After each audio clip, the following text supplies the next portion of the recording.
Aboho Nkiaka. Ato zany ivitoerany toekare miaraka Madagasikara ty faritra sovietika. Fody faritra amizao miaigna amin'ny Kamberimbidy, Rosorona, fa misy torona goava zay efa nangatahako ny fiaraha-miasa tamin'ny solombavambahoaka zavatra ara-dalàna moa io matoky amin'ny metra mba tokony hiverina ty Sofia ny Tamberiny ary ambany tany Chrome lasan'ny ministera minna mandoagny ry zalahy reo fa ny Sofia mba angatahany hiverina ty fa mbola tsy miverina na riary.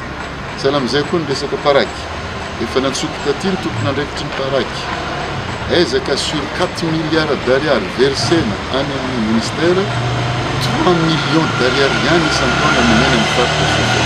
Veriko ndre mandeha ianare solombavambahoaka mba angatahy hiady amizay any amin'ny ministère fa ara-dalàna ny fiadivagna an'izay matoky teny mety.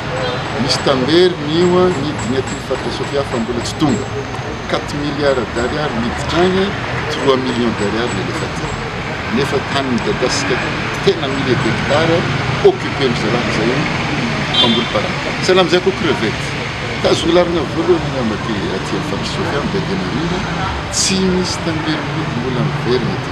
Raha zay tompoko miverina dia afaka mampandroso ty faritra Sofia loatra amizao tsika amin'ny ezaka lehibe zao efa atratsika. Aboho Nkiaka.